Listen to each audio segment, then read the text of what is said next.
Now we'll begin the second session.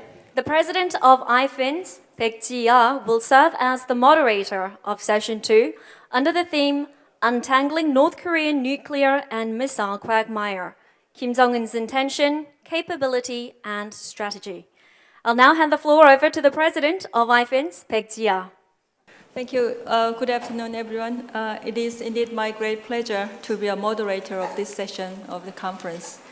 We have a really distinguished group of panelists with us today. And at the outset, on behalf of IFANS, I would like to express once again our sincere gratitude to the panelists for participating in this conference. As the title of this conference clearly indicates, the purpose of the conference is to discuss strategies and action programs for the Moon Jae-in Administration that will be effective for achieving the goal of a nuclear-free Korean Peninsula. In order to devise the right and effective policies and strategies, it goes without saying that careful analysis of the facts involved, as well as clear understanding of the principal interlocutor's intention and strategies should come first. The topic of this session reflects such thinking. In preparing for this conference, we have suggested to the panelists of this session to think about the possible answers to such questions as these. What are the current state and outlook of North Korea's nuclear and missile technologies? Can we delay the progress of the North Korean nuclear development program? The denuclearization of North Korea is really off the table. So these are three questions actually we suggested to think about to the panelists beforehand. Probably these questions are more about the capability of North Korea. If you allow me, I may throw additional questions to the panel regarding Kim Jong-un's intention and strategy. What does Kim Jong-un mean by the two unless phrases? That North Korea's nuclear weapons and missiles are not on the table unless US ends its hostilities and unless it ends its nuclear threat to North Korea. Another question is that what role might the US and other great powers play in shaping Kim Jong-un's options? Should he engage in dialogue and even negotiations over the nuclear and other issues? Since we have only 100 minutes for this session, I would like to ask each panelist to make their presentation 5 to 10 minutes. So first we have the first round of presentation, and then we go to a bit of interactions among panelists, and also I plan to give the floor to the audience also within that 100 minutes. So without further ado, let me invite the first panelist, Kun Kasit Pirom, the former Foreign Minister of Thailand. Kun Kasit, please. Thank you very much. I may be the only attendees that comes from developing country and the least well-versed in the subject matter of the Korean Peninsula and the nuclear issue. I have been only dealing with the Korean issue and nuclear and so on and off, but not directly involved. But like anyone interested in politics, one would not be able to ignore it and think about it, although not directly involved. I will start with two words. One is already written on the screen, the nuclear-free Korean Peninsula. And I would like to add another phrase, the neutrality of the nuclear peninsula. And with the combination of these two words, nuclear-free zone and the neutrality of the Korean Peninsula, then I will answer the question posed by the North Korean leadership as stated by chairperson, and also to go about how to find the solution to the Korean Peninsula problems and to arrive at peace, security, and prosperity. With the nuclear-free zone and the neutrality of the Korean Peninsula, I have this outline of roadmap. First, the decoupling, of course, of the US presence on the Korean Peninsula. I am very much against the notion that there could not be the decoupling. I think there should be the decoupling. Because as long as there is the presence of the US armed forces, then from the North Korean perspective, it would be a direct threat. It's very survival. And in order to survive, it must have the nuclear weapons and the long-range, medium-range missiles and so on.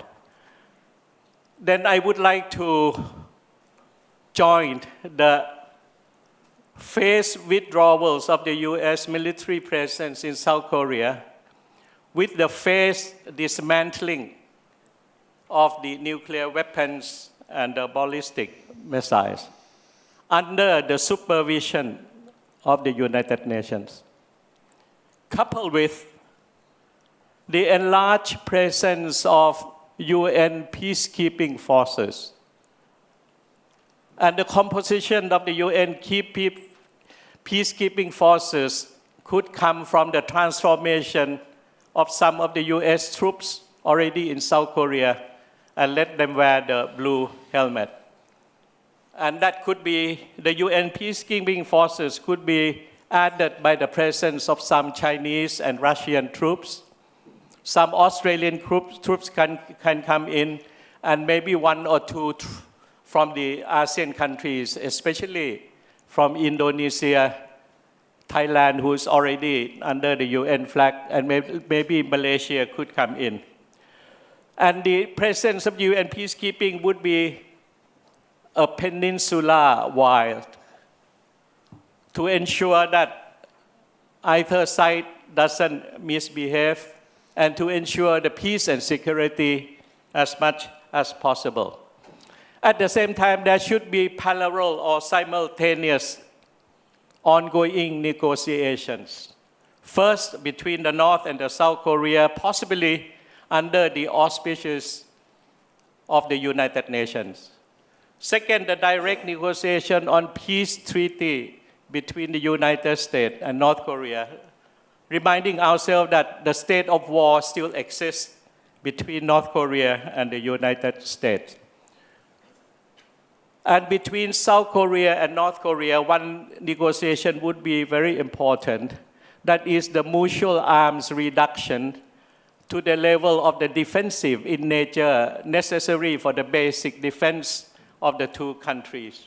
At the same time, the two sides of North Korea could undertake the joint peacekeeping or operations against cross-border crimes, and I think any crimes that could be committed on the high seas and so on.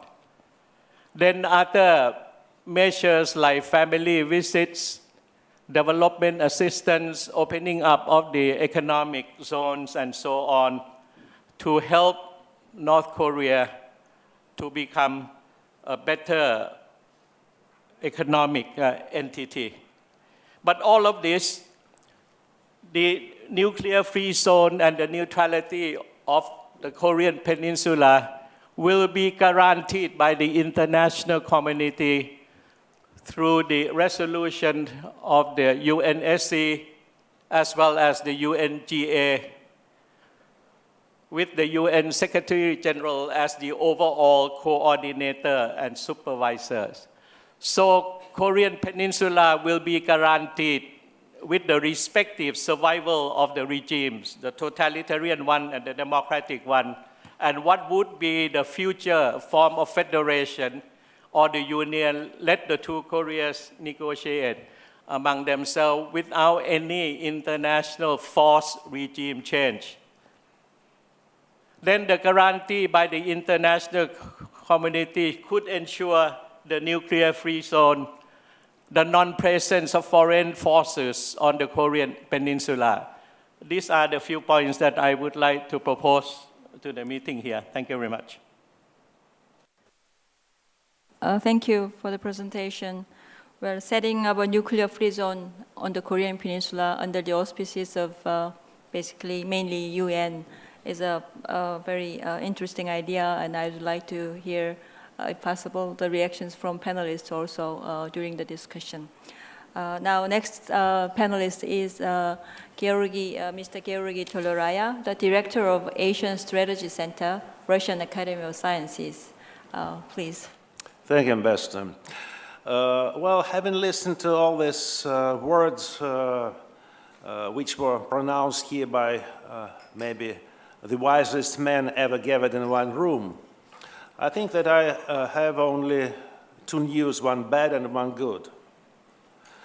The bad news is that you can't have both denuclearization and peace at the same time.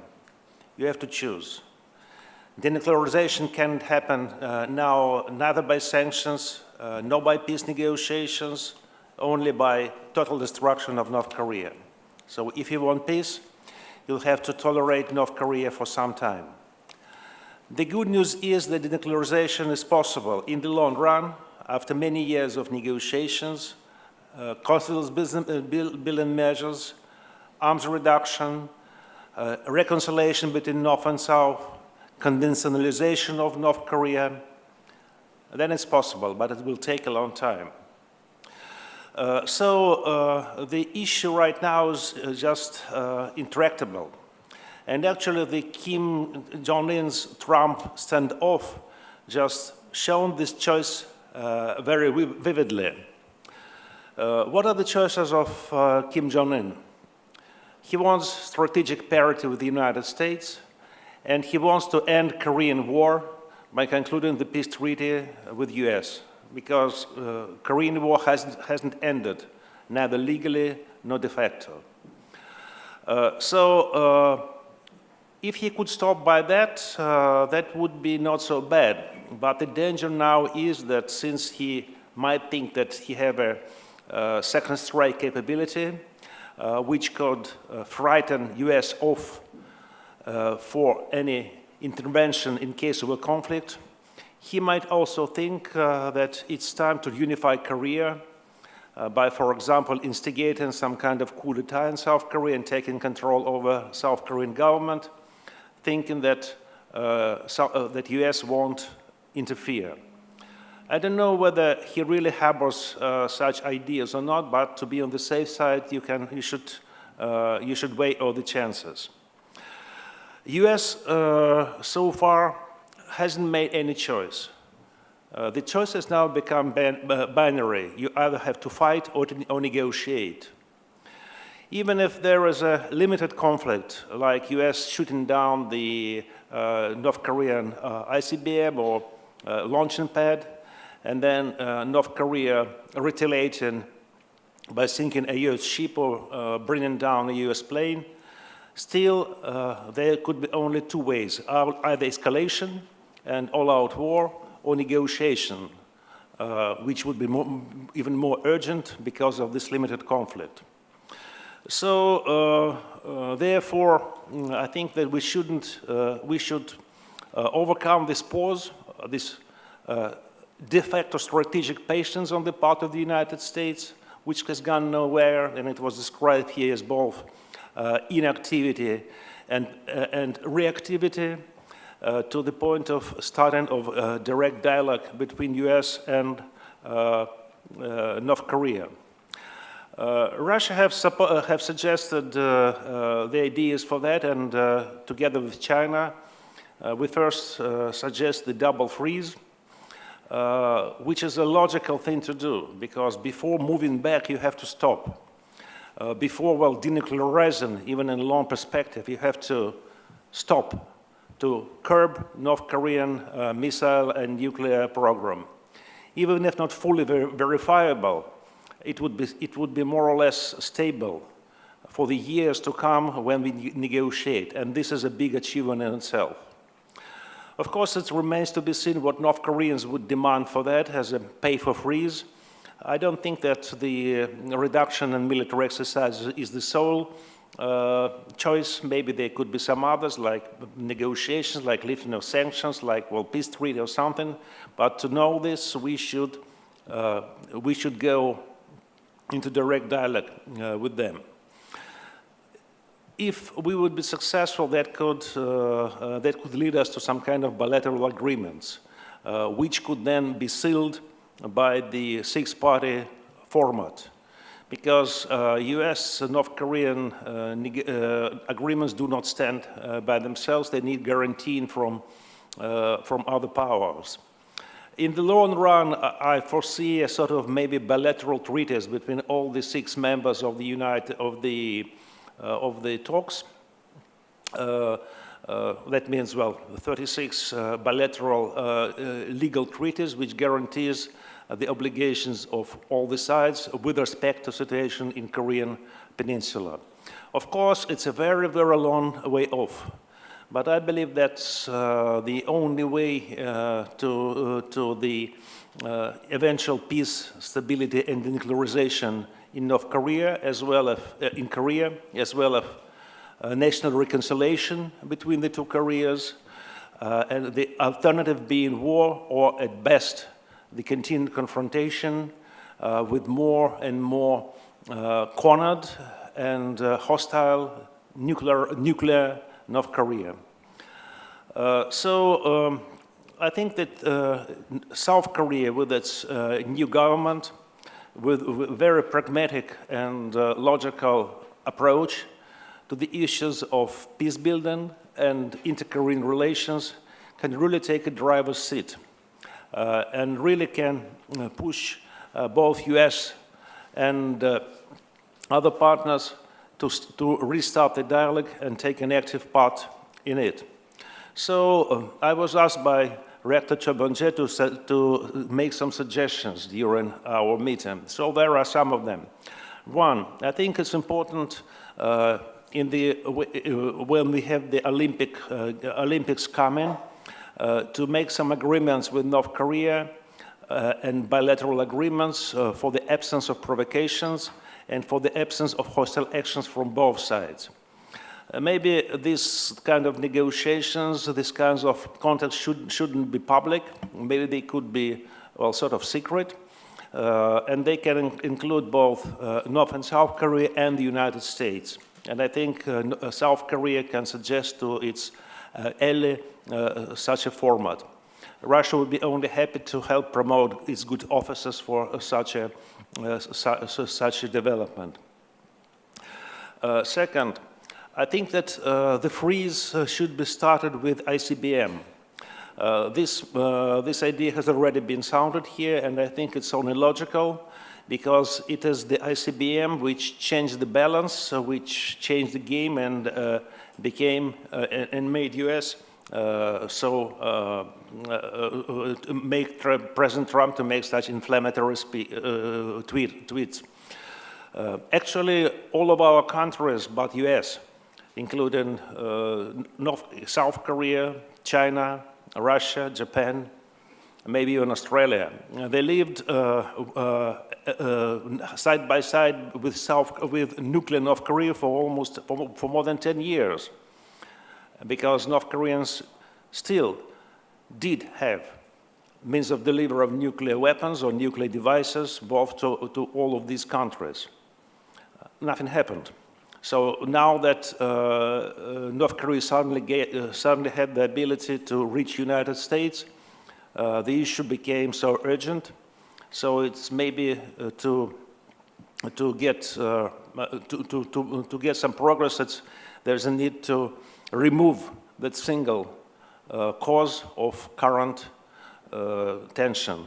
So I suggest that the Icbm topic should be in the center of the negotiation between US and North Korea, then slowly leading to other freeze and nuclear fields, et cetera, et cetera. One more idea, my third suggestion is that maybe in the future, not only a six-party conference, but a sort of six-party talks, but a sort of conference on the auspices of United Nations should be held, cementing the deals, including the six-party, of course, maybe other members of the Security Council, of the UN Security Council, that would seal this agreement and make it obligatory for all the parties. Of course, this is a long way off, but in the framework of that agreement, denuclearization can be at least started. And so let's hope that the things will turn this way, not into the way of war, and that we wouldn't sleepwalk into the war, as Kevin Rudd have said. Thank you. Thank you. Our next speaker is Mr. Abe Nobuyasu, the Commissioner of Japan Atomic Energy Commission. Thank you. I'm currently serving as a Commissioner of Japan Atomic Energy Commission, but that just for 1 week remaining. So after that, I'll join the club of pensioners. Let me start with the analysis of the current situation, then go into what should be done. First, by now, we are very clear that North Korean intention is to get nuclear deterrence capability against the United States. And capability, I think, is fast advancing. And eventually, sooner or later, North Korea will obtain nuclear-tipped Icbm capability to reach US mainland. Strategy to build reliable nuclear deterrence against the United States is what North Korea is aiming at. Question here is, they may declare that they have achieved their goal, but I don't think the United States will remain still after they heard that they have acquired Icbm capability, or even submarine-launched ballistic missile capability. The US will try its best to try to build up a missile defense, or even in future time to consider booster phase intercept, or introduce drones or stealth fighters to go after tracking mobile missiles and destroy them instantly when the crisis comes. The US, perhaps joined by Japan, will be strengthening anti-submarine warfare capability to cope with the North Korean anti-ballistic missile submarines. So, consequently, North Korean deterrence that they may have thought achieved will be challenged, and they will be forced to spend more and more money, resources to build survivable nuclear capability, or second strike capability, you may call it. The question there is, can impoverished North Korea afford to those expanded spending in future time? That's a big question to come. Then the question comes, how the Western three, that means South Korea, the United States, and Japan, should react to this situation. One phrase I heard during the Cold War, we'd better be red than dead. Faced with the nuclear threats from the Soviet Union, some Europeans started saying, okay, we should accept the communism to Western Europe. No way. I don't think this is a possible choice. Military option, I heard there are horrible consequences, devastating consequences. Therefore, it is not really a good choice. Therefore, remaining choice is negotiations. But we have learned in the past 20 years that there's a little chance of success of negotiations. But even there's always a temptation to go into negotiations. Diplomatic solution, negotiations, almost everybody's in the favor. So the governments in democratic countries in South Korea, US, Japan, will be all tempted to go into negotiation again. But my words of caution, don't strike a partial deal. In 1994, they struck a deal only to stop plutonium production. They went into uranium enrichment. So don't strike partial deal. You'll be deceived later. There has to be good, robust verification. Without verification, you may be deceived again. But after all, we have to think, sit back and think. The basic problem with North Korea is indeed they have security concern that their regime may be threatened to be overthrown. So during the course of the Iranian question discussions, we have frequently heard such thing as a security deficit of Iran. And you have to take care of the security deficit so that North Korean will feel secure to give up their nuclear deterrence. How can we do it? It's a difficult question. Very often North Koreans ask for a peace treaty. Okay, Americans negotiate a peace treaty with North Korea. At the end of the day, will North Korean chief of staff take peace treaty? After all, it's just a piece of paper, and give up nuclear weapons? If I were there in Pyongyang, I would feel safer to have nuclear weapons in my hands rather than to get a piece of paper. So what can you do further than that? Well, you may have to offer regime guarantee. They did so every time in 1994 in joint statement and Deep Day Agreement, they offered the regime guarantee. But, okay, it's not bad. The US will say, will not use military forces to overthrow North Korean regime. But I would say there has to be a fine line drawn. You may offer not to use military forces to overthrow North Korean regime, but we should not be in a position to promising we don't prevent any spontaneous change in the North Korean political system. We should not be going that far. So there's a fine line between them. People say any uprising in among the people is unthinkable. That may be so. But you never know. You remember what happened in East Germany, what had happened in the Soviet Union. After all, even all those terrible dictatorial regimes, after all, is made up of human beings. When human being changes its mind, the regime can change. So I think we should not be giving up that hope. But thinking this way, I think come to think that after all, if you should try to solve this question to realize non-nuclear Korean Peninsula, it may take a very long time. It may take a patience. There's no quick fix. There's no silver bullet. And eventually, we may come back to something like strategic patience, perhaps under a different name, because President Trump does not like to repeat the name.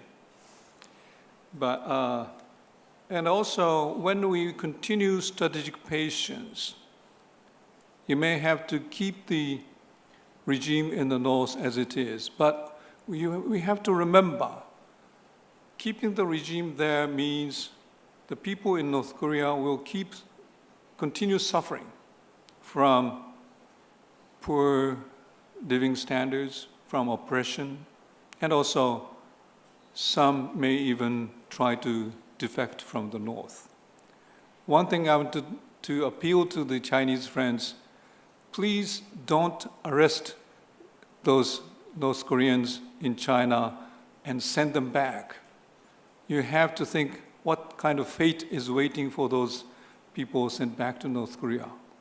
So that's very inhumane. Please don't. And also, there are some Japanese and some greater number of Koreans who have been abducted, kidnapped by North Korean agents and kept in North Korea for as long as 30 years. That's another very inhumane situation. I think we have to think of the way to get those people back and unite with their families. After all, what we think about denuclearization for is because of a humanitarian concern. We don't want to have thousands, hundreds of thousands of people to be killed by nuclear weapons. That's starting point. The same humanitarian concern should be extended to the people in North Korea, to the Japanese or Koreans, South Koreans who have been abducted. So that's my advice. Thank you. Thank you for the presentation. Well, it seems like that you propose us to continue the same policy as strategic patience, but at the same time, you propose some positive actions to promote the reconciliation, also some diplomatic actions to reach that goal. But maybe I will pose the question you made to Mr. Yang Shi-wi. The question is, can North Korea afford to complete the nuclear weapon program? So that's very important because, so I'd like to invite you to. Thank you, Chairwoman. Let me answer the very key question you mentioned first, and then present my couple of brief points. Sure, very clearly, North Korea, it is unaffordable for North Korea to achieve what they want. So that's my brief answer to your question. Now I'd like to present several points to support my answer. Firstly, what are the North Korea's goal and purposes of their nuclear weaponization program? Briefly saying, building up equilibrium of power with the United States is the goal of the nuclear program. That means not only mutual deterrence, nuclear deterrence, but also they need the mutual assured destroy between North Korea and the US. That is their real great goal. So before they reach the goal, I firmly believe they will continue their efforts towards that goal. Although last week they said, they officially declared they have completed the great historical course of nuclear weaponization, but not complete. In near future, at least, they will continue their program of new submarine plus the SLMD test. They will continue a few more Icbm tests, I'm sure. And they will continue a few more nuclear tests. So that is the necessity to bring about the great goal, say, equilibrium of power with the United States. I pay special attention to the word equilibrium of power rather than the balance of power, because I said that means they want to set up not only the mutual nuclear deterrence between the US and North Korea, but also the mutual assured destroy between US and the DPRK.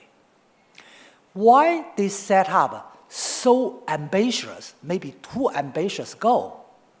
Basically, two reasons. Number one, security guarantee is quite understandable. Please not ignore the real reason of their nuclear weaponization program. Let's imagine without their nuclear deterrence, just only by conventional weapons and armies, you will feel a huge imbalance of military power between the North and the South. So they do have a very deep security concern about that. That reality really make the momentum for them to make the nuclear weapon. In other words, in a poor economic condition, the nuclear weapon program is a shortcut to rebalance the military power across the DMZ. That is the one person. But that is not the whole one reason. That is not the whole reason for their nuclear weaponization program. The second reason may be more ambitious, say enhancing their strategic importance in regional, even global geopolitics by commanding nuclear weapons, by equilibrium of power with the United States, for not only for security, but also for setting up a co-driving structure of the security order structure on the peninsula between US and the North Korea, rather than the North and the South.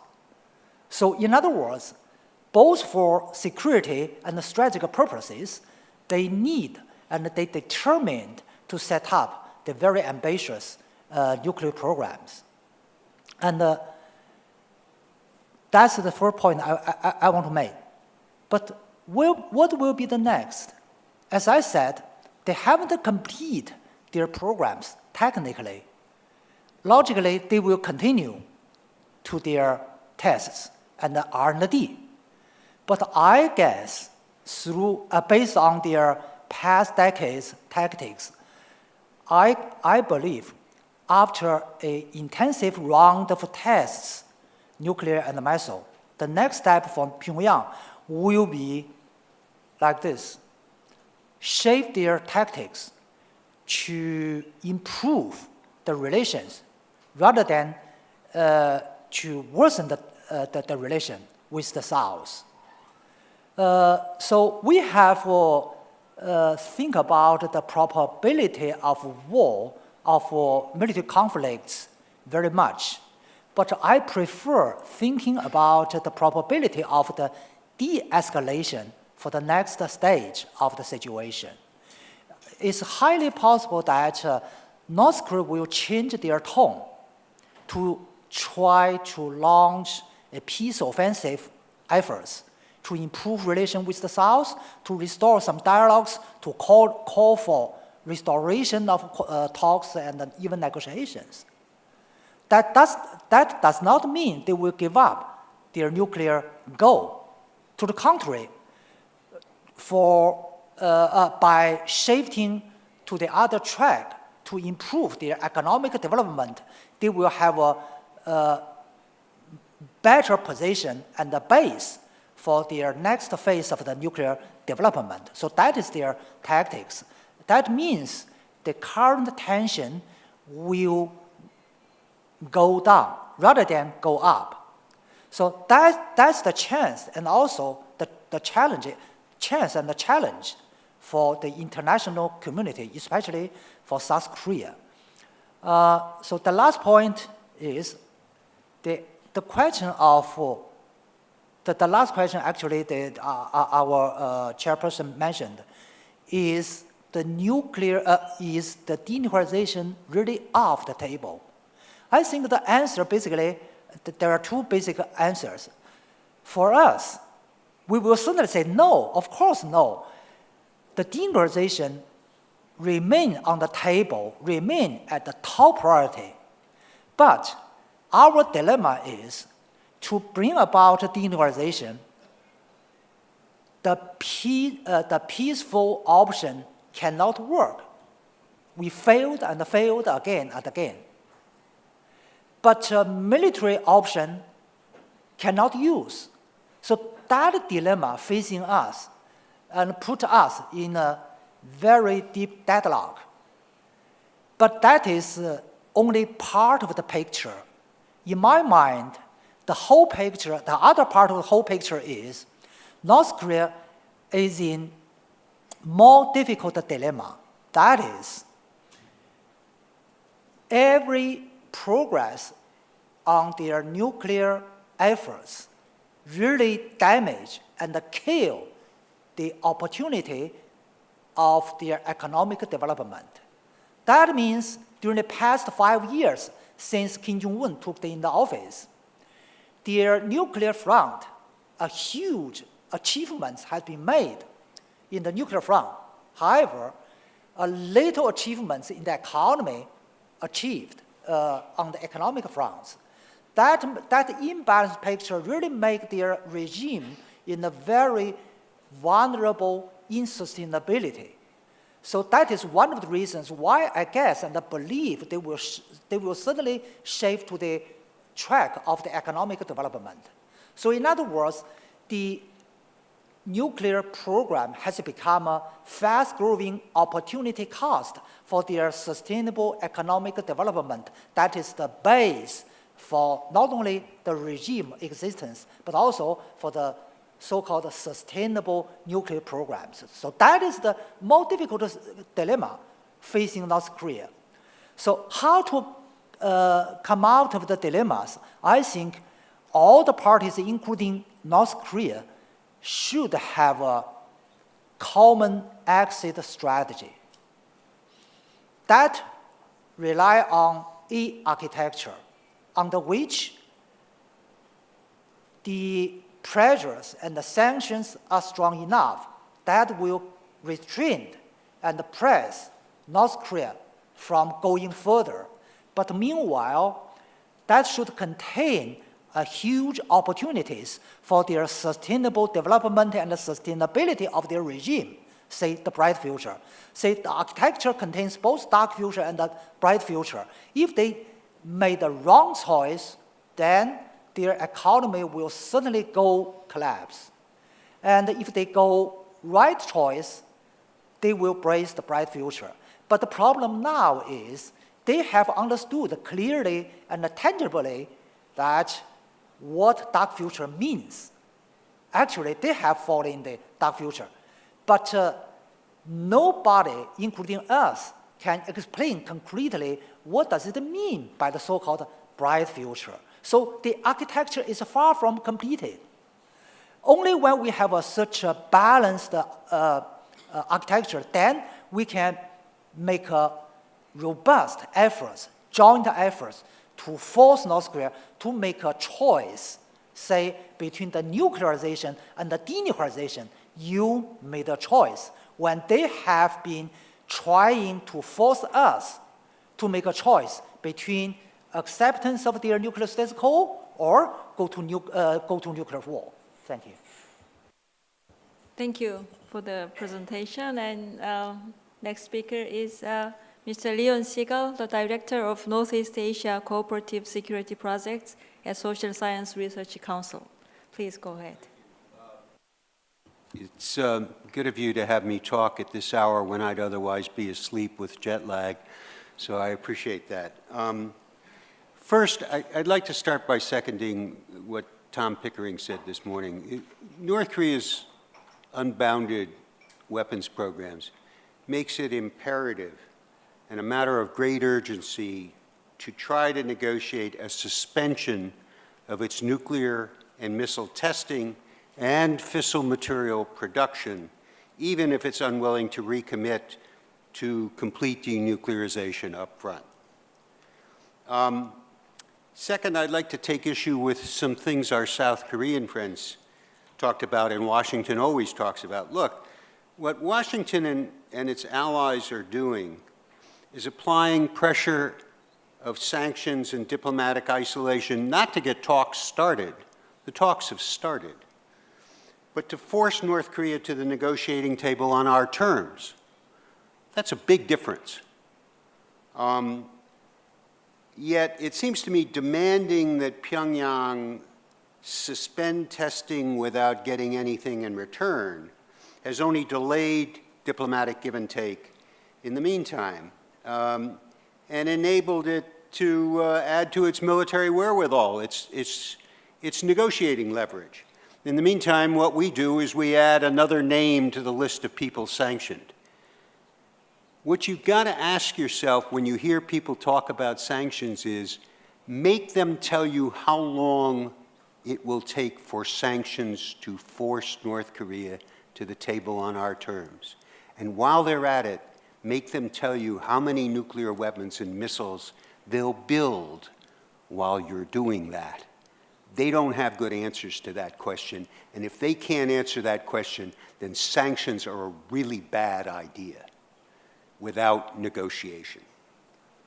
Now, as Colin Powell, I think, tried to tell you, though Washington and Pyongyang are issuing deterrent threats, their drumbeat of war is mostly bluster.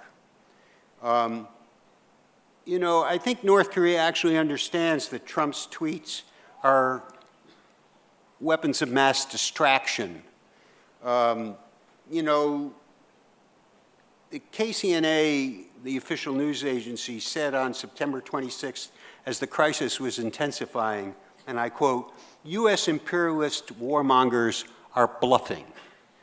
And that to me was slightly reassuring. They understand what's going on. Look, war is catnip or clickbait to the news media. But if the talk of war had any purpose, it was back when to force the Chinese or stampede the Chinese into getting tougher with North Korea. If so, that strategy's failed. Why?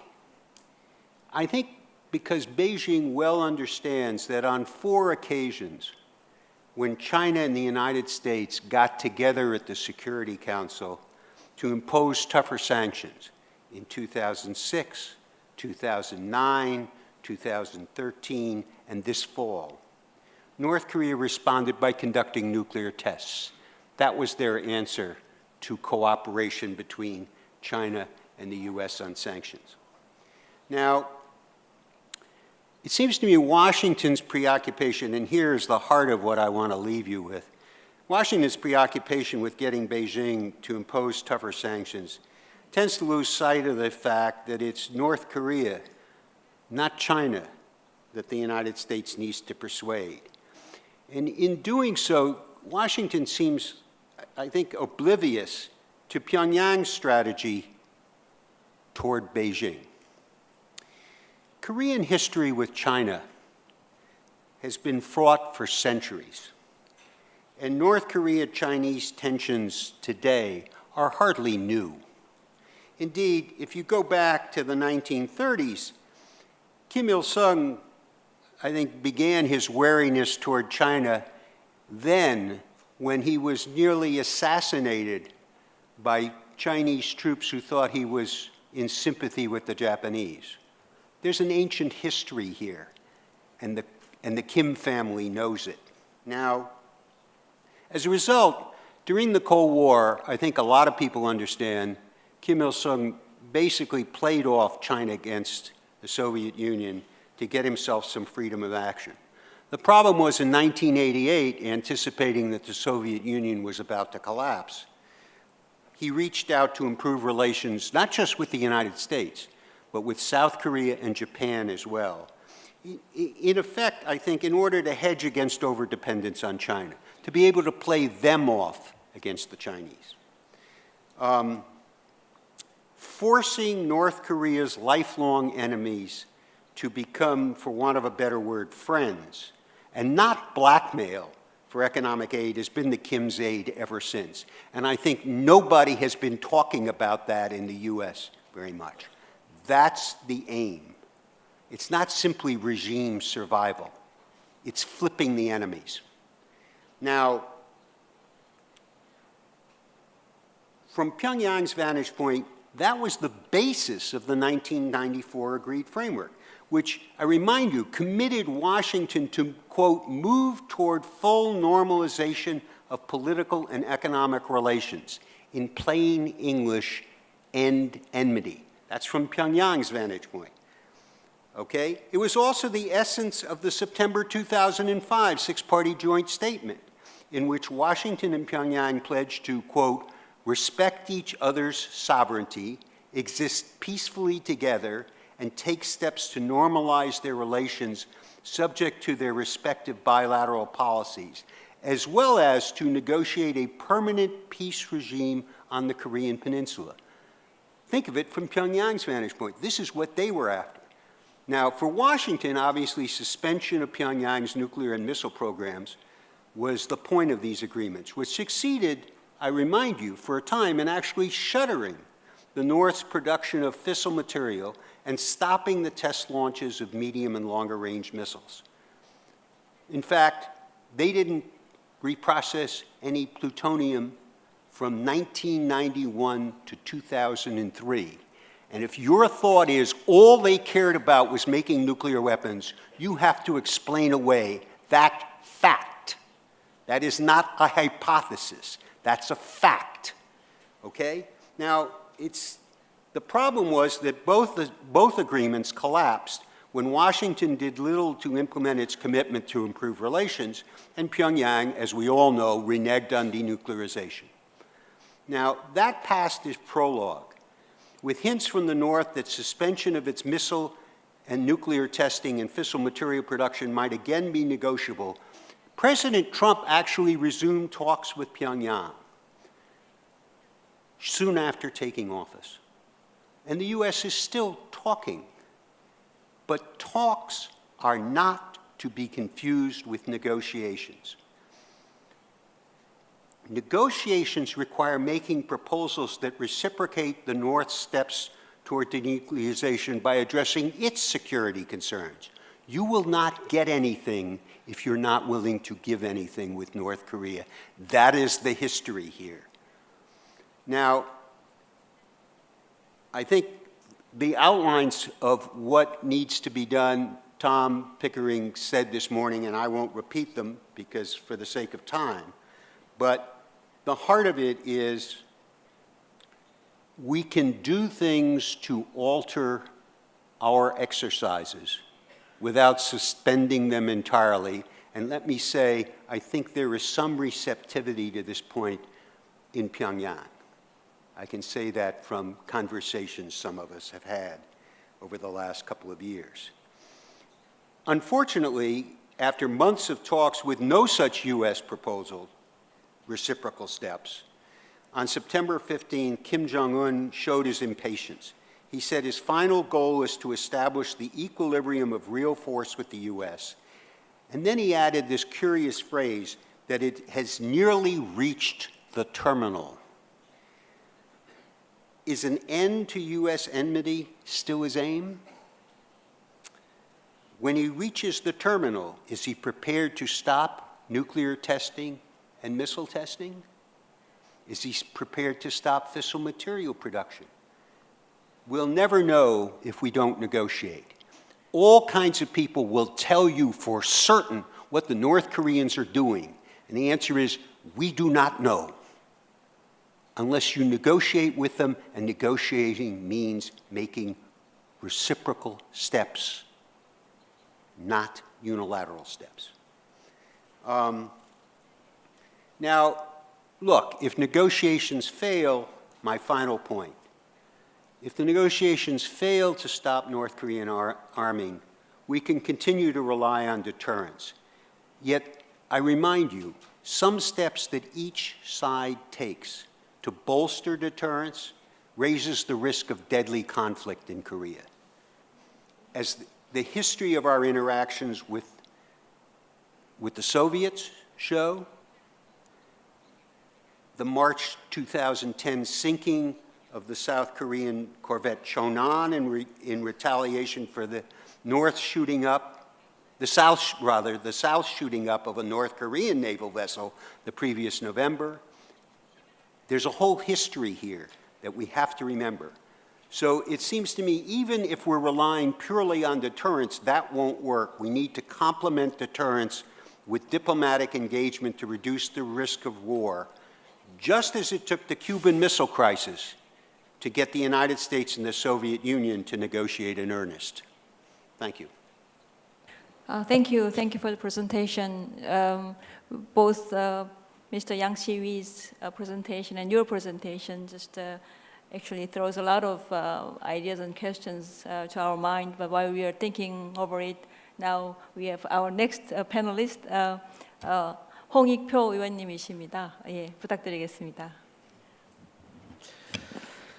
네, 안녕하세요. 저 홍익표 의원입니다.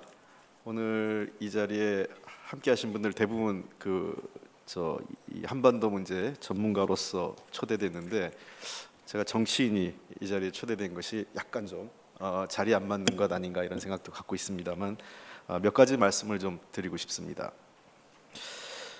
첫 번째는 제가 기본적으로 북한에 대한 이해라고 생각을 합니다. 북한을 객관적으로 그 자체로 가지고 있는 역량을 보는 것이 매우 중요하다 이렇게 판단을 합니다. 제가 얼마 전 일본에서 한 세미나에 가서 약간 농담 비슷하게 했던 얘기가 김정은 위원장이 여전히 30대 초반의 젊은 지도자라고 얘기를 많이 하시는데 이미 김정은은 후계 시절을 포함해서 본인이 이미 후계자가 확정적으로 최고 지도자가 된 2012년을 기준으로 한다 해도 김정은은 미국 대통령이 두 번째고 한국의 대통령은 세 번째 만나고 있습니다. 그리고 대부분의 서울에는 평양과 서울을 오고 가는 겸임 대사분들이 계시는데 그분들의 공통된 지적은 평양의 정치적 상황은 매우 빠르게 안정돼 있고 평양의 상황은 경제적으로도 그렇게 곤란해 보이지 않는다는 평가입니다.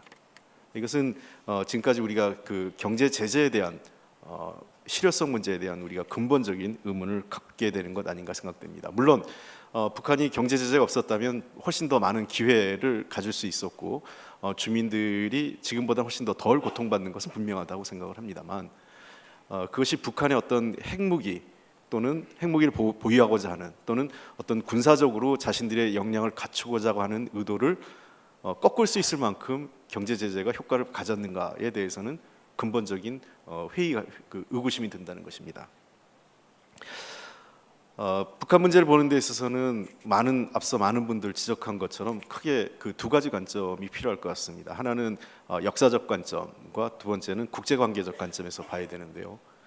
역사적 관점에서 보면은 북한이 핵무기를 보유함으로 인해서 한반도에서 소위 비대칭이 됐다 이런 지적을 많이 하시는데 북한의 입장에서 보면은 도리어 90년대 소위 이 냉전 체제가 해체되면서 과거 자신들에게 어떤 이 군사적 안보를 제공했던 동맹 관계를 할 수 있겠죠. 중국과 과거 구소련이 해체되면서 본인들에게 어떤 과거 미국이나 다른 서방으로부터 오는 안보적 위협을 막아주는 우산이 사라졌던 거죠.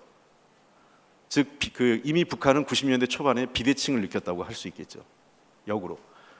당시 북한이 과거 전통적 관점에서 소위 유엔 동시가입과 교차 승인을 거부해왔던 북한의 입장이 90년대 초반에 바뀌면서 유엔 동시가입과 교차 승인을 노력을 했는데 이것이 절반으로 그치게 됩니다. 즉 남북이 유엔에 동시가입했고 한국은 중국과 러시아 구소련과 국교를 수립했는데 북한은 그렇게 하지 못했죠. 즉 미국, 일본과 관계 정상을 갖지 못했다는 것입니다. 그 기회를 상실했던 거죠. 그게 한반도 위기에 저는 첫 번째 좋은 기회를 상실했던 시기라고 저는 생각을 하고요. 두 번째 우리가 역사적 관점에서 봐야 되는 것은 94년부터 2003년 소위 제네바 합의 시기라고 할 수 있겠는데 이 시기에 사실은 이미 이 합의는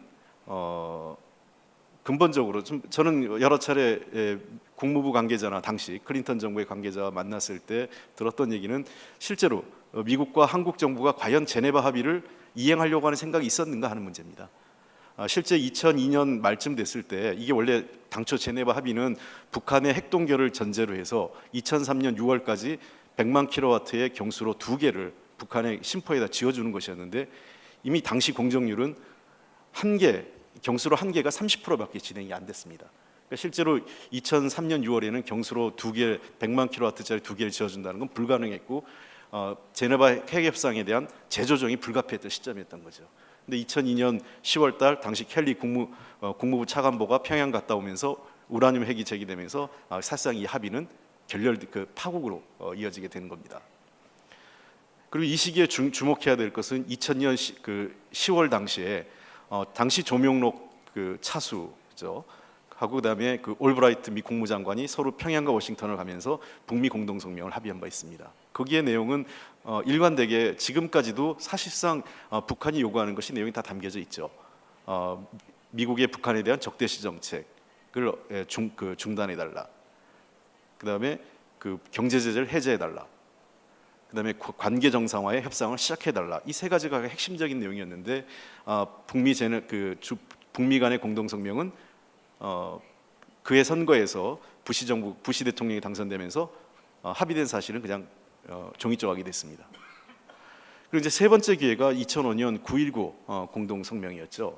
9.19 공동 성명으로 이 한반도 문제에 대한 새로운 접근이 있었는데 이것 역시 사실상 부시 정부가 정권 교체되고 또 북한이 이 여러 가지 우리가 생각하기에는 뭐 제가 자세한 설명드리지 않겠지만 북한이 여러 가지 자신들의 핵 프로그램을 진전하면서 사실상 성과를 제대로 된 한 2008년 넘었으면서는 사실상 결렬됐고 그 이후에는 육자회담조차 한 번도 열리지 못하는 상황이 됐습니다. 이게 이제 역사적 맥락에서 이 북한 핵역사 지난 한 20여 년간의 핵무기를 둘러싼 이 역사를 간략하게 말씀드린 거고요. 국제관계적 맥락에서 본다면 북한에게 결국은 이 자신들이 가장 원하는 이 대화의 파트너는 역시 핵 문제를 포함해서 자신들의 체제 유지, 그 다음에 어떤 안정을 요구하는 주요 대화 파트너는 미국이었다고 생각을 합니다. 근데 미국과의 대화가 항상 완만하게 이루어지지 못했습니다. 실제로 제가 한 가지 제안을 드린다면 지난 육자회담의 경험이나 90년대부터 북미 간 또는 남북 간 또는 동북아 지역에서의 북한과의 어떤 이슈에 대한 회담 체계를 보면 역시 2+2+6 이런 회담 형태가 될 거로 생각됩니다. 즉 남북 회담, 북미 회담 이것들이 이 두 가지 회담이 동시에 두 바퀴처럼 동시에 굴러갈 때만 물론 이 관계는 약간 시간적 갭이 있을 수 있습니다. 때로는 남북 관계가 앞서고 때로는 북미 관계가 앞설 수 있어요. 그러나 두 바퀴가 거의 일정하게 같이 굴러가지 않는다면 사실상 제대로 된 실효적 효과를 거두기 어렵다라는 것입니다. 그리고 또 하나 우리가 아쉬운 측면은 미국의 협상에 대한 아쉬움에 있어서는 미국 정부에 보면 대개 미국 정부가 한 8년 정도 일반적으로 텀을 벗고 교체되는데 1기 정부가 한 4년간은 대개 제재나 압박, 북한에 대한 강경 정책으로 일관하다가 2기 정부 새로운 4년 두 번째 4년이 들어섰을 때 그것도 한 두 번째 정부의 3년 차쯤 되면 그때부터 실질적으로 북한과의 대화가 시작되고 시간에 쫓기면서 대화가 중단됩니다. 그리고 정권 교체가 되고 새로운 것이 반복되는 거죠. 전 그다음에 또 한 가지 아쉬운 거는 이러한 합의 결과가 정권 마지막 말미에 이루어진 합의 결과가 다음 정권에 이어지지 않는다는 것입니다. 그래서 저는 트럼프 정부에 한 가지 권하고 싶다면 정권 초기에 북한과의 협상에 직접적으로 나서라는 것이고요.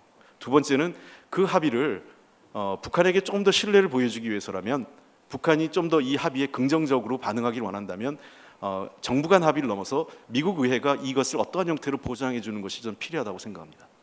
그것은 매우 북한에게 이 합의가 단순히 한 개 정부에 끝나는 게 아니라 미국의 정치권 소위 해서 공화당과 민주당이 북한과의 합의를 인정하고 존중한다는 긍정적 신호를 북한에게 보낼 수 있다. 저는 이렇게 생각을 하고 있습니다. 그다음에 세 번째 제가 다시 말씀드리고 싶은 거는 이번에 얼마 전에 제가 한 달 전에 미국을 갔을 때 아주 재밌는 얘기를 들었어요. 미국의 프로야구 얘기를 하면서 과거 오클랜드 어슬레틱 팀의 스몰볼 얘기를 한 분이 하셨습니다. 제가 잘 아는 지인께서 회의 과정에서 즉 지금은 남북 관계 또 북한 핵 문제를 둘러싸고 어떤 큰 거 한 방 소위 얘기해서 홈런이라든지 무슨 대형 공격적으로 해서 성과를 낼 수 있는 시기가 아니라 포볼로 걸어 나가든 실책을 통해서 나가든 그다음에 나가는 주자를 어떻게든 홈으로 불러들이기 위해서 번트도 해보고 도루도 해보고 어떻게든 모든 수단을 다 써볼 때 시기가 아닌가 하는 거죠. 그러니까 빅볼이 아니라 지금은 스몰볼이 필요한 시점이라는 겁니다. 우리에게는 아직 써보지 못한 수단들이 많이 있고 그런 여러 가지 수단들을 융합해서 해볼 수 있는 시기라고 생각을 합니다. 그래서 그때 저도 회의 때 제가 했던 얘기는 요기베라 감독이 했던 야구는 끝날 때까지 끝난 게 아니라는 것이고 아직 북한과의 협상은 또 북한의 비핵화, 한반도의 평화는 아직 끝나지 않았다는 것입니다. 그런 측면에서 한 가지 더 제가 제안드리고 싶은 건 중국의 역할입니다. 매우 중국이 중요한 역할을 해야 됩니다. 근데 최근 들어와서 중국의 역할론과 중국의 책임론은 다르다고 생각을 합니다. 실제로 이 한반도 상황을 악화시키고 북한 핵이 진전되는 과정에서는 이런 대화의 가능성을 차단한 채 오직 제재와 압박만을 했던 또 그다음에 육자회담이 사실상 무산되었던 북한은 물론이고 뭐 저는 북한의 책임을 전제로 하고 있습니다. 북한과 그다음에 미국과 한국 역시 그 책임에 자유롭지 않습니다. 중국은 일관되게 육자회담과 대화의 필요성을 얘기했죠. 그래서 중국의 책임론이 아니라 저는 중국의 역할론이 매우 중요한 시점이라고 생각을 합니다. 예를 들면 이런 얘기입니다. 비유를 한번 해볼게요. 중동의 평화와 테러리즘 종식을 위해서 미국 보고 이스라엘을 포기하라고 하면 그건 미국의 국익에 부합되지 않고 미국이 받아들일 수 없는 겁니다. 중국의 협조와 중국을 설득하고 중국이 일정한 역할을 하기 위해서라면 한반도에 대한 또 북한에 대한 중국의 국익은 무엇이고 중국의 입장은 무엇인지에 대한 이해와 어떤 공감대를 바탕으로 중국의 협조를 요청하는 것이 저는 중국의 역할론에 부합한다고 생각을 합니다.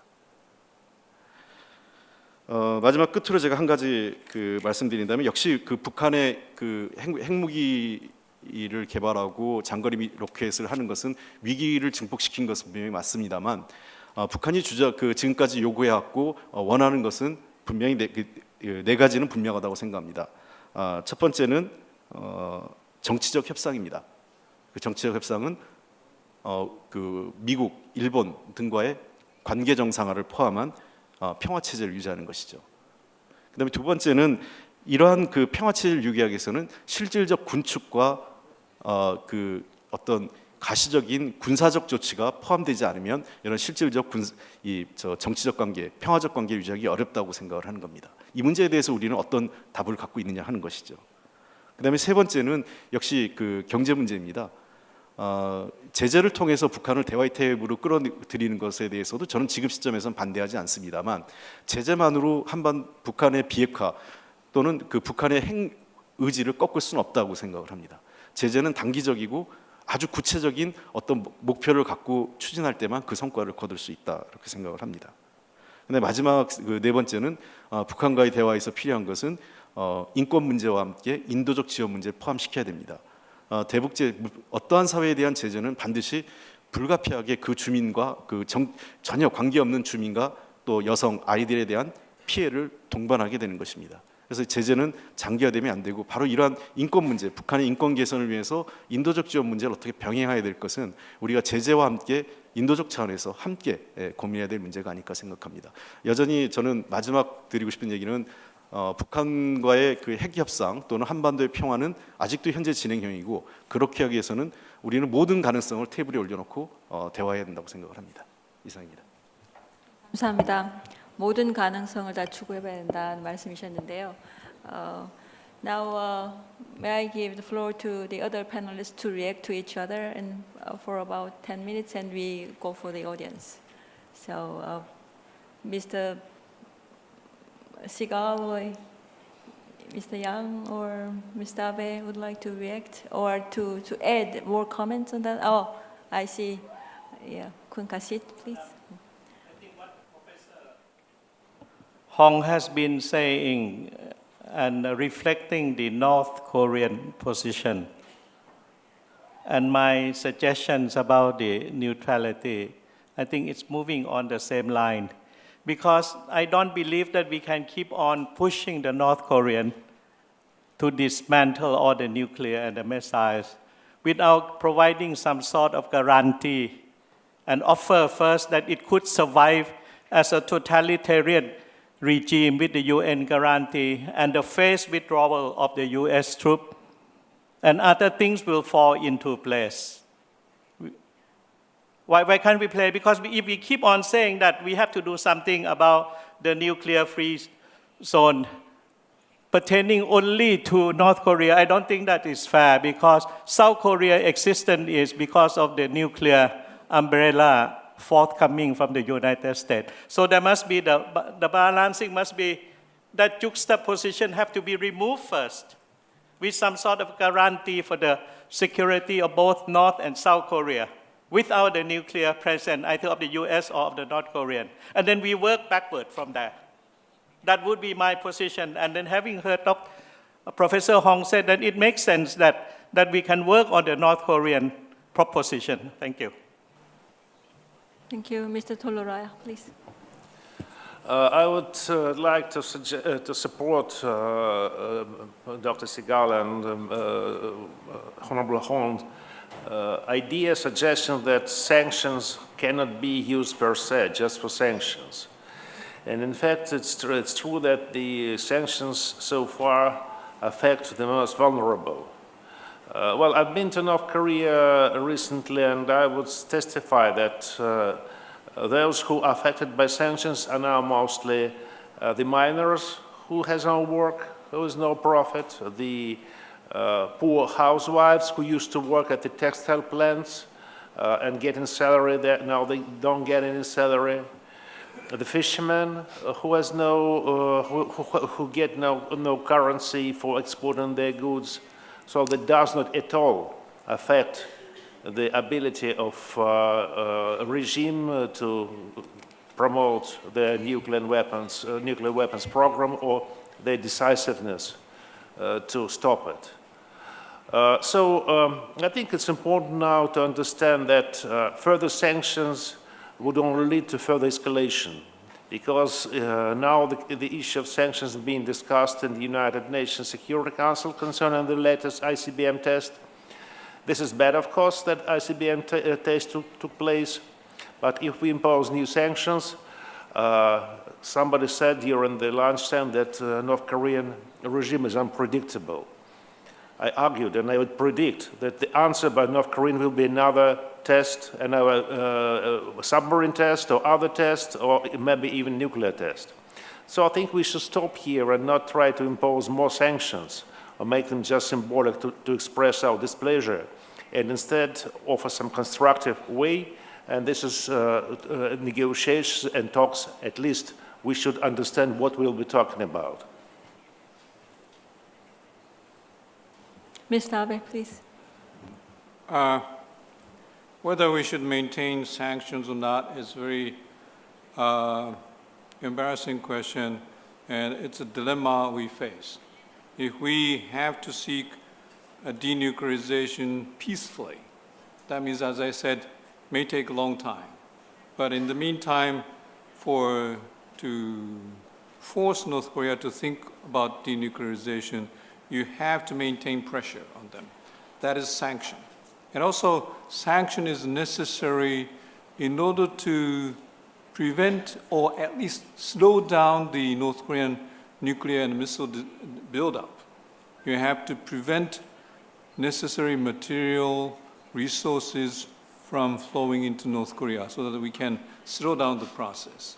So sorry for this humanitarian consequences, but we may think about offering humanitarian assistance separately.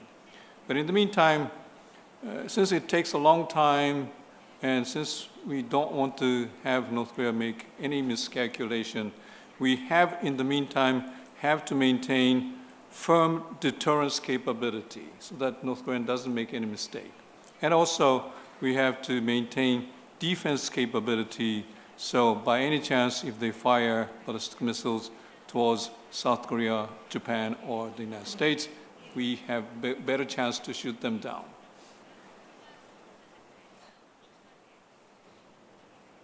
Thank you. And okay, Mr. Sickle, please.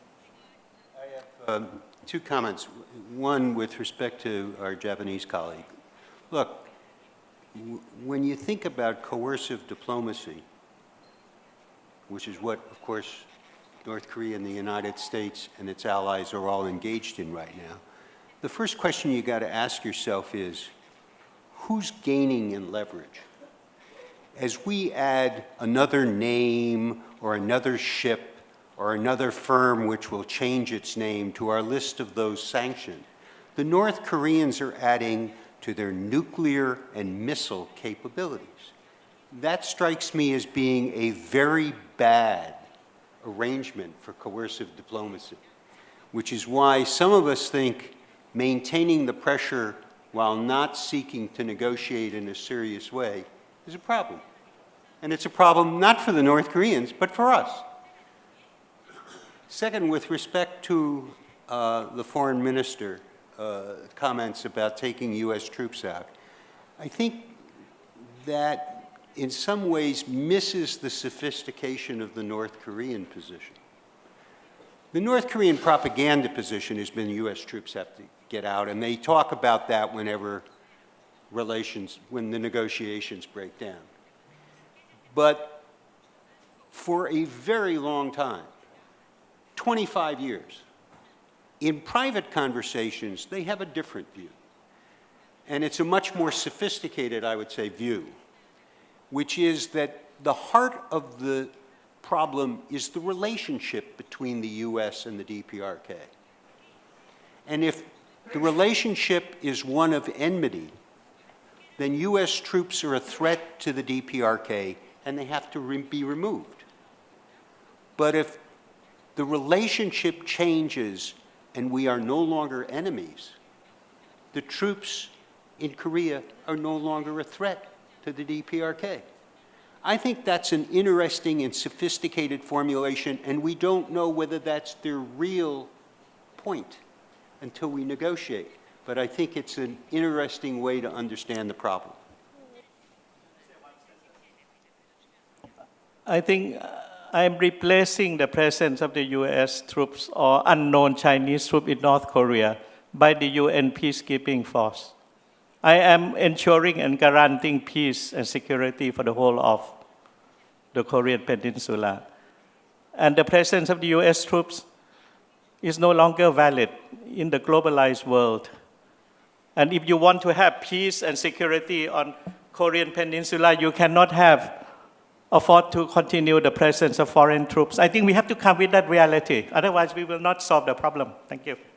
Mr. If Yang. I may, let me just come back at that, because I think it fundamentally misunderstands the role of the UN and the US troops. The US troops play a role in deterrence, which we will continue to need until we have a fundamental relationship on both sides, not just simply a change in the US relation, in the US attitude to the North. Second, the experience of UN troops to prevent conflict, I would remind you, has a very checkered record, whether it be in the Middle East or in Srebrenica or an awful lot of places. So if I were a South Korean citizen who wants negotiation, I would have trouble with that formulation. Okay, Mr. Yang, please. Yeah, actually, what we are discussing or saying is really reflects the differences in short term and the long term among the members of international communities. In short term, we all share the common position, say denuclearization. But this difference lies in the degree of the sanctions. And for China's position, our way of thinking is we cannot solve one trouble by making more troubles. Say many people argue, you Chinese should make all of the leverages, say cut off completely the oil and the food provisions. But the key question is, what will be the next? We have suffered a lot from the cases of solving one trouble by making more troubles. And China will not repeat such a bad lesson. So I think the sanctions, the pressures, should go smart way. In Chinese ancient philosophy, there's saying, block 3, but leave one way open. Say, if we contain every exit to North Korea, put North Korea in a very strong container, that will force North Korea to fight, kill to death. If we contain North Korea by every direction we hate, but leave one door open, we hope, then we can get what we want. Of course, North Korea can also get what they want. So that is the meaning of the so-called smart sanction. rather than the only sanctions or what degree of the sanctions. So that's the way we need to think about, we need to discuss.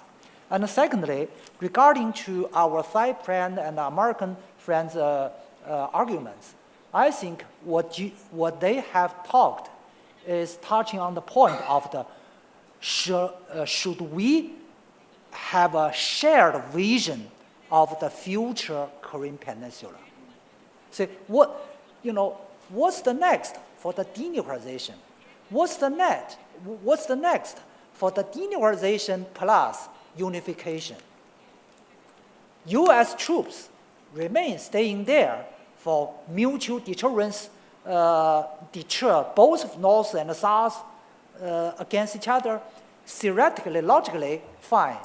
But in reality, how you can persuade North Korea believe the American troops staying in South Korea is a neutrality force? So that is the one question. The other question is how to guarantee a pure independence of the unified Korean Peninsula by foreign troops there or no foreign troops there. So I think when we talk about the short-term goal, we need to have a shared consensus about the future of the Korean Peninsula for the security arrangement. Thank you. 네, 홍 의원님. 예. 저도 몇 가지만 말씀드리겠는데요. 첫 번째, 태국 대사님께서 말씀하셨던 그 주한미군 문제는 이렇게 생각을 합니다.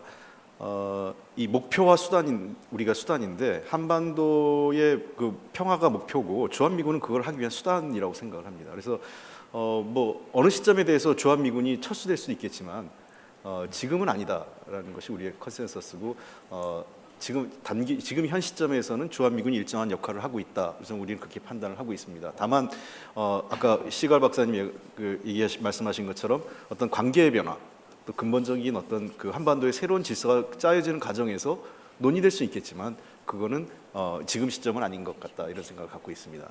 그다음에 두 번째 그 말씀드리고 싶은 거는 이제 이건 키신저 박사가 하셨던 말인데요. 재미있는 표현이라 자하면 북한 문제를 다루는 데 있어서 미국은 체스를 두는데 중국은 바둑을 두고 있는 것 아니냐 이런 생각을 갖고 있습니다.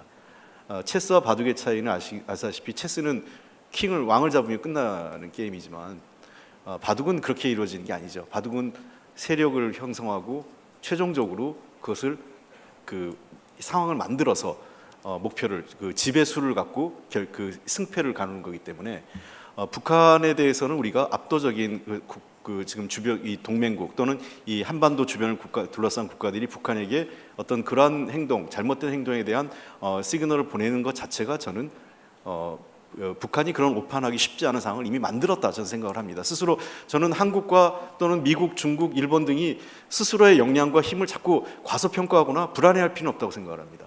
저는 충분히 북한에게 저는 이 정도의 그 컨센서스와 합의라면 북한이 쉽게 행동하기 어려울 정도의 그 어떤 강력한 힘을 이미 보여줬다 저는 이렇게 판단을 합니다. 스스로의 힘을 의심할 필요는 없다 저는 이렇게 생각하고요. 그다음에 세 번째 필요한 거는 이 컨센서스가 좀 상당히 어려운데 서울도 마찬가지고 제가 서울도 만나는 사람마다 입장이 다 다릅니다. 북한 문제가 워낙 오랫동안 풀리지 않다 보니까 워싱턴을 가도 워싱턴에 만나는 사람마다 통일된 생각이 없어요. 심지어 트럼프 정부 내에서도 만나는 사람마다 다르고 공화당, 민주당 인사 만나면 또 서로 다 다르고 해서 저는 그거는 뭐 미국 내에서 한국 내에서도 뿐만 아니라 미국과 중국, 한국, 일본, 러시아 또 이 주변 국가들의 생각이 다 다르다는 거죠. 그래서 저희는 최소주의, 우리가 최소한 합의할 수 있는 목표가 뭔가, 최소한 같이 할 수 있는 게 뭔가에 대해서 분명하게 합의해야 될 필요가 있다고 생각을 합니다. 그러니까 서로에게 입장을 강요하거나 그 어떤 이 너무 높은 수준을 해서 서로에게 그 어떤 이 국제사회의 관계가 흐트러져서 북한에게 잘못된 시그널을 주는 것보단 이 모든 국가들이 함께 할 수 있는 그러한 최소한의 합의 수준이 뭔가에 대해서 생각해 봐야 되는 거지. 그건 특히 미국과 중국 사이에서 대화가 굉장히 필요한 내용이라고 저는 생각을 합니다. 근데 마지막으로 저는 한 가지 더 한 거는 지금 단계에서는 통일은 매우 어렵다 생각을 합니다. 도리어 통일을 얘기할수록 이 한반도의 상황이 훨씬 더 불안해지는. 그래서 과거에 그 김대중 대통령 시절에 했던 우리가 사실상의 통일, 즉 평화적으로 공존하고 왕래하고 이런 정도라면 그것이 사실상의 통일 아니냐 이런 얘기를 했는데 지금 그 사실 통일 얘기를 너무 앞장 세운다는 것은 어떤 특정 국가가 뭐 소위 얘기해서 누가 누구를 먹느냐, 어떤 누구 주도로 어떤 새로운 질서를 만드냐는 문제이기 때문에 지금 한반도의 상황에 대해서는 우리가 단계적 목표에서는 한반도 비핵화와 평화적 공존을 위한 그 단계. 그래서 그 통일 이전의 그 단계를 형성하고 통일 문제는 좀 더 멀리 내다보는 그러한 지혜가 필요할 때가 아닌가 생각을 합니다.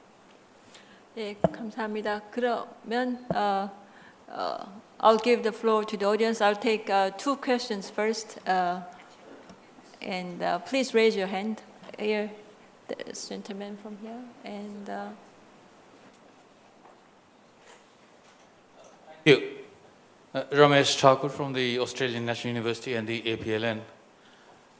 Four-step argument stimulated by something Lee said, but drawing together many of the threads throughout the day so far.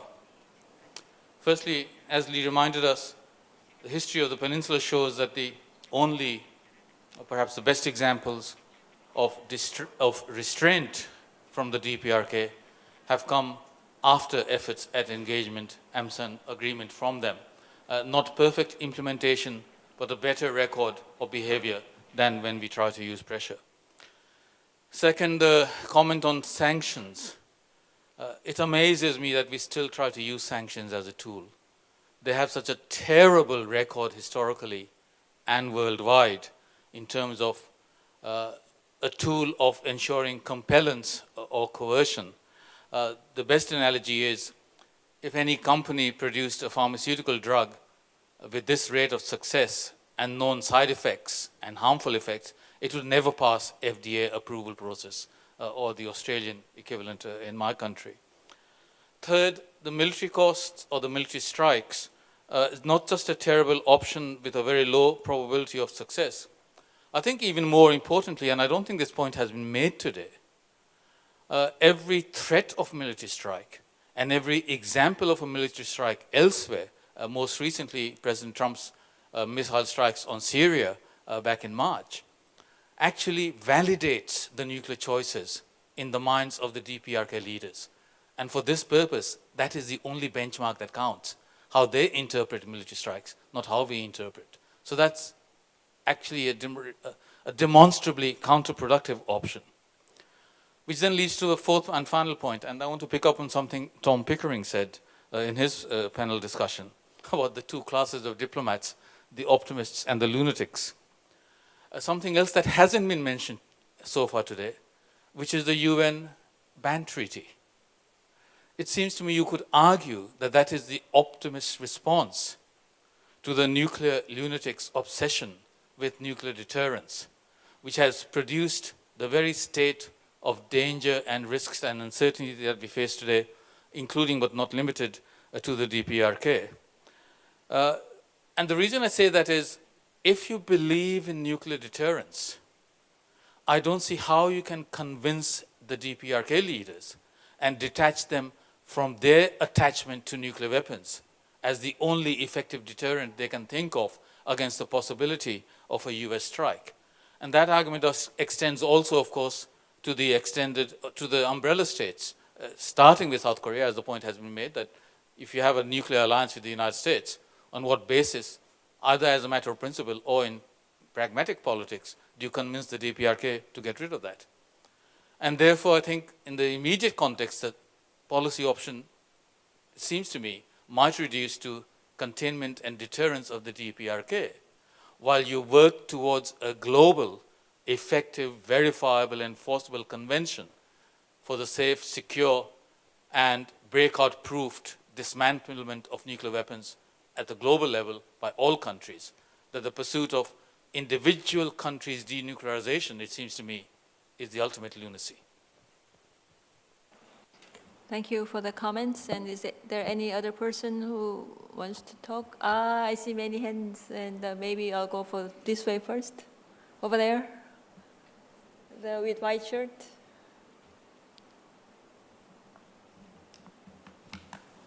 First, I 100% understand the Congressperson Hong, but I'm curious about your future plan, your opinion about the future. For example, we've been supporting. Sometimes we supported North Korea, we sanctioned them, or sometimes we gave them show of forces, and we also did economic cooperation for 20 years. But now we see the result. What's happening right now? We see what we saw right now, and so I understand that we made some mistakes for the last 20 years. For example, our promises, the U.S. promises with the North Korea after the NPT stuff and IAEA stuff. But that's only one thing, and just because of that, we cannot say that we didn't make any effort. We made every effort except the military strike. I'm not gonna say I support military strikes, but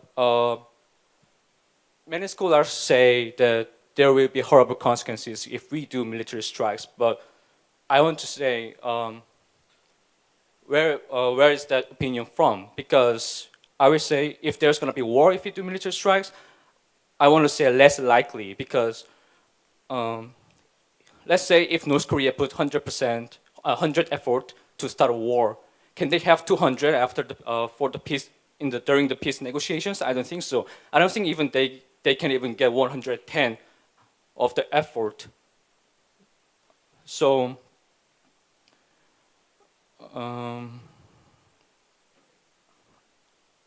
first, my question is, I want to know why it could be horrible consequences if we do military strikes.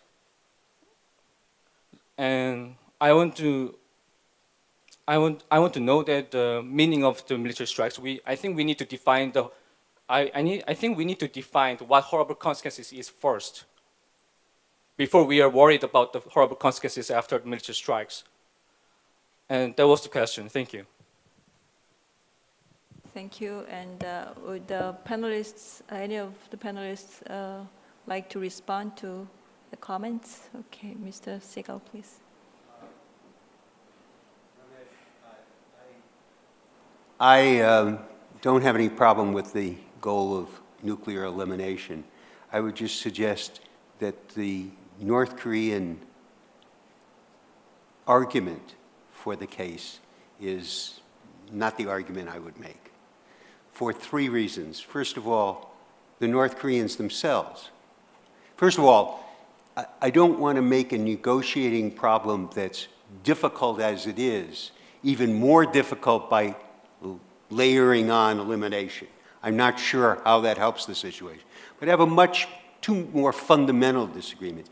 If you notice, the North Koreans have never insisted on the US had to give up its nuclear weapons before the North would, and that always opened the possibility of a real negotiation.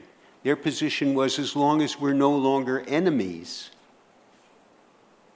you can keep your nuclear weapons. And it wasn't a theoretical proposition. If you look at the 1994 agreed framework, done at a time when the North Koreans had no nuclear weapons, as far as we are sure, they were willing to stop and give up the program to make nuclear weapons. And later, of course, when we didn't play, they started enrichment, okay? But they were willing, when Kelly went, to negotiate on that as well. Again, without insisting that we give up our nuclear weapons. So North Korea is not the case I'd make for elimination, although I do believe there is a good case to be made for elimination. 네. 군사적 옵션이다. 이거 굉장히 어려운 말인데요. 일단 한반도의 상황을 좀 정확히 보셨으면 좋겠어요. 우리는 수도권, 소위 얘기해서 군사분계선을 중심으로 해가지고 이 서울, 경기, 인천 이 수도권이라고 흔히 얘기하는데, 이 지역에 우리나라 인구의 50%가 밀집돼 있고 우리나라 전체 경제력의 60%가 있습니다. 책임 있는 정치 지도자는 국민과 국가의 안전을 걸고 도박해서는 안 된다고 생각합니다. 그것은 굉장히 재앙적 결과가 돌아올 수 있다는 거죠. 물론 군사적 선택이라고 할 땐 여러 가지 있을 거예요. 그래서 예를 들면 서지컬 스트라이크, 굉장히 제한적인 타격, 또는 국지전, 그보다 좀 확대된, 또는 전면전, 이게 여러 가지 가능성이 있을 수 있는데 많은 분들이 뭐 일본에 계신 뭐 제 잘 아는 분이나 또는 미국에 계신 분들이 그런 얘기를 해요. 왜 한국 사람들은 북한에게 둔감하냐? 실제로 한반도의 거의 전역 대전권까지 더 나가서 그 한반도 전체가 뭐 대전권까지 충분히 그 평택 이남까지 이미 소위 그 북한의 장사정포 이 소위 얘기하는 얍 대포에 의해서도 굉장히 그 거의 타격을 받을 심각한 타격을 받을 정도 위협에 처해 있습니다. 그러니까 우리에게는 핵이라는 것은 기존의 우리의 그 충분한 살상, 그러니까 이 재산과 국민의 생명을 뺏어갈 수 있을 만큼의 충분한 북한의 물리력 외에도 추가적으로 더 올라오는 거죠. 그러니까 미국이나 일본 분들에게 핵이나 미사일은 새로운 위협일지 모르겠지만 우리는 기존 위협의 추가적 위협인 겁니다. 그러니까 그 위협을 보는 시각이 다를 수 있죠. 그래서 대신 또 우리는 굉장히 미국에게 많이 동떨어져 있는 중동이나 한반도는 미국 국민의 안전과 생명을 직접적으로 위협하지는 않습니다. 근데 우리 한반도에서의 전쟁이라는 것은 그것이 어떠한 형태든 또 북한이 어떠한 선택을 할지 모르는 상황에서 우리는 저는 정말 어떠한 형태라도 그 국민의 전체 생명과 이 안전, 재산을 놓고 도박하고 싶은 생각은 조금도 없습니다. 네, 감사합니다. Maybe we can take two more questions from the audience over there. Gentleman over there, please. Hi, Sam Yoon, Council of Korean Americans from Washington. This is in reference to something Mr. Yang emphasized in his remarks, which is about economic development. It seems that from the North Korean point of view, there's a theory that, as you pointed out and many others, that when they reach an equilibrium of power through nuclear capabilities, then they can move on to the second phase, which for them would be economic development. But I'd like to hear more from Mr. Yang or any others what that looked like. I think you referred to as an architecture. You know, it seems to me it's difficult to expect North Korea, which is a poor country with now nuclear weapons, to give up or scale back their nuclear weapons, because in that scenario they have less than what they began with, unless we're able to paint a picture of what that second phase looks like, what people might call a peace dividend. But it seems you're arguing that there's been a failure of imagination or a failure of investment in understanding what that peace dividend would look like. And it's obviously very hard to argue that all of us would help other countries when their main tool of bringing them to that second phase is sanctions, which by definition is something that works against the economic welfare of the North Korean people. So I'd love to hear your answers. Thank you for the question, and I'll take one more at the end over there. The last. 저는 홍익표 의원님께 질문드릴 게 있는데요. 제가 가장 궁금한 게 이제 문재인 정부의 대북 정책 중에 대북 대화책이 있습니다. 근데 이 정책을 과연 미국에게 어떻게 설득시키냐는 건데요.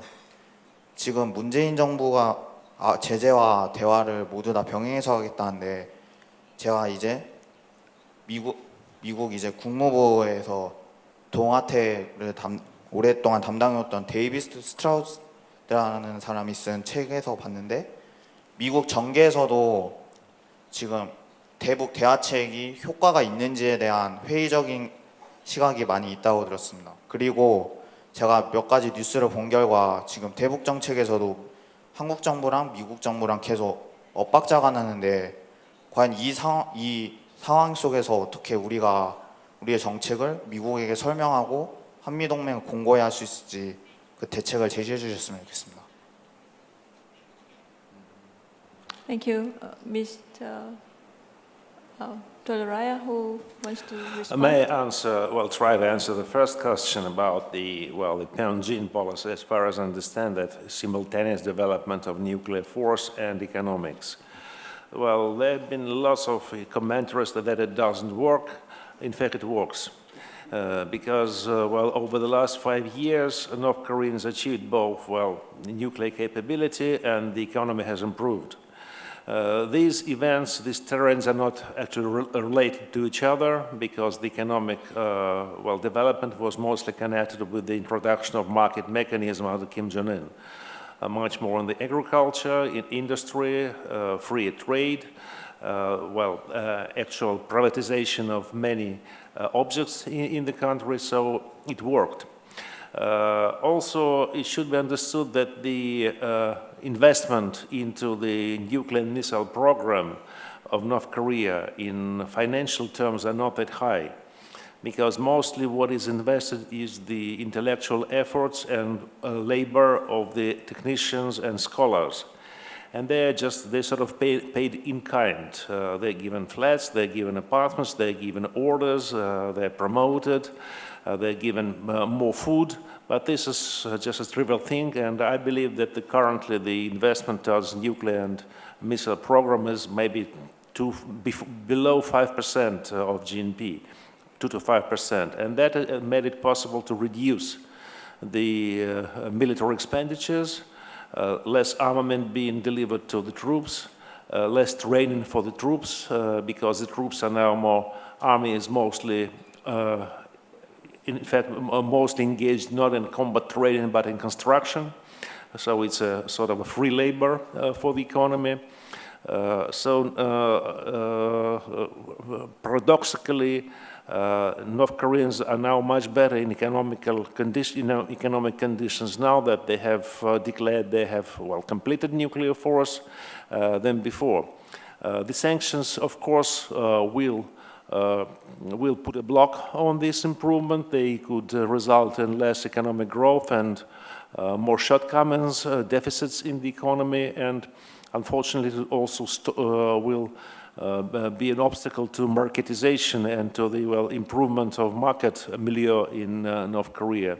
And I don't think it's in anybody's interest. Regarding to their Beijing strategy, my answer lies in two key words. One is the opportunity cost. The other is the replacement.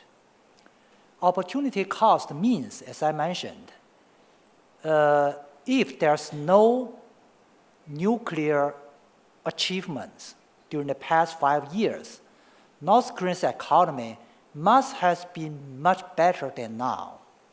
Many people observed that North Korean economy now is pretty good. But the key question for policymakers in Pyongyang is, how about the sustainability? How about the cost caused by the nuclear achievements? For example, since Kim Jong-un took into the power, he ordered build up as many special economic zones as possible in their country. So during the past few years, the special economic zones across the country has been 23. You know, there are only 9 provinces in that country, but the zones has been 23. So what is the situation now in all of the 23 zones? Almost empty. Simply because they decide to build up zones first, and they expect the capitals, the trade opportunities, the resources, and come in, and to boost their economy. But right after the establishment of the zones, they enter into the round of tests, and triggering a series of resolutions with sanctions. All the sanctions actually killed the opportunities for the zones. So that's the partial picture of the whole picture. Even in the whole picture, firstly, I need to say, in Pyongyang, within Pyongyang metropolitan area, the economic performances and activities are pretty good. You can hardly feel the side effects of the sanctions. But the rural areas, the remote areas are quite different.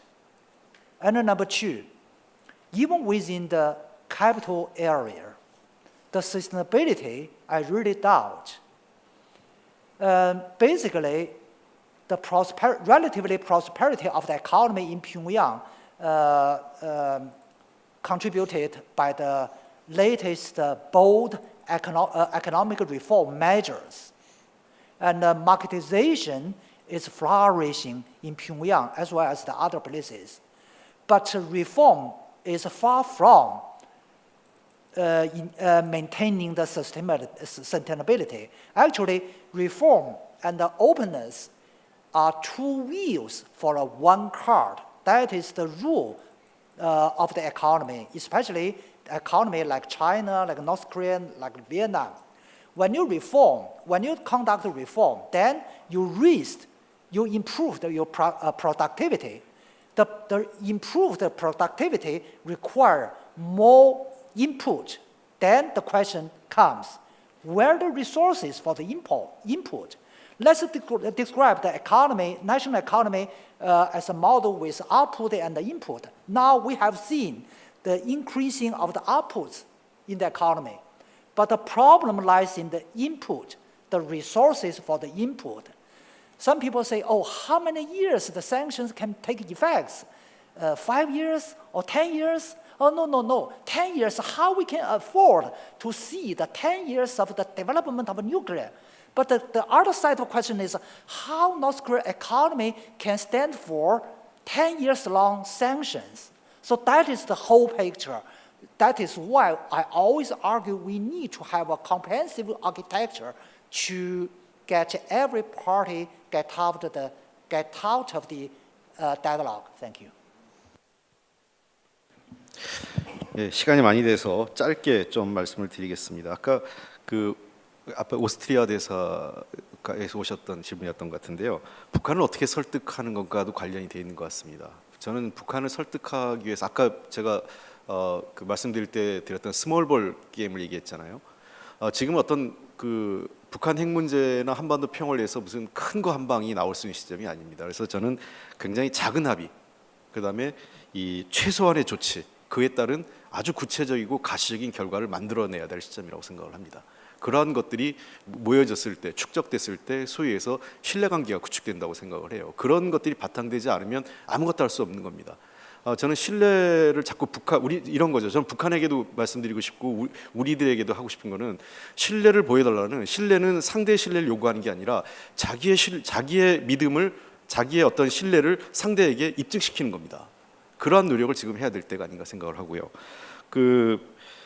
아까 한미동맹 얘기하셨는데 저는 이렇게 생각을 합니다. 한미관계는 여러 가지, 한국과 미국은 오랫동안 좋은 동맹관계를 유지해왔고 지금도 한반도 평화나 서로 간의 국익을 위해서 모든 관계를 협조하고 잘 해가고 있습니다.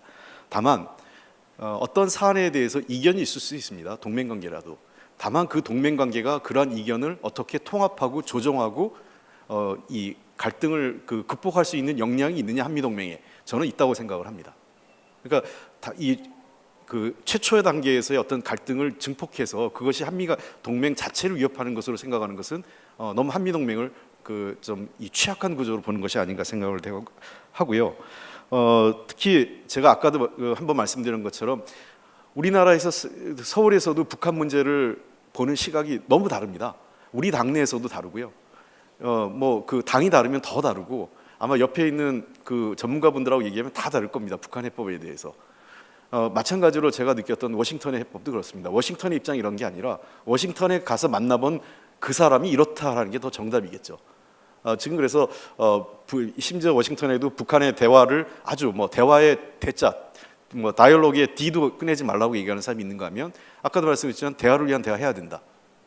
또 북한에게 인도적 지원 적극적으로 해야 될 시점이다라고 얘기하는 분들도 계십니다. 워싱턴의 목소리가 하나로 돼 있다고 생각해서도 안 되고 마찬가지로 서울의 목소리도 하나가 아니거든요.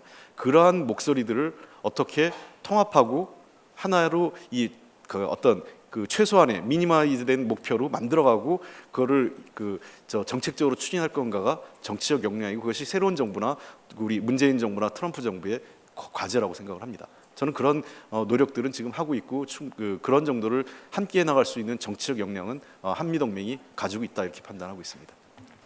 감사합니다. Well, it's already 4:00 and 5 minutes, so we have to conclude our session. And denuclearization of North Korea and eventually to achieve nuclear-free Korean Peninsula is indeed very important, but most challenging agenda for us. And I hope that this session will really make an important contribution to our thinking about the right policies, strategies, and actual action programs for the government and also other sectors of the society.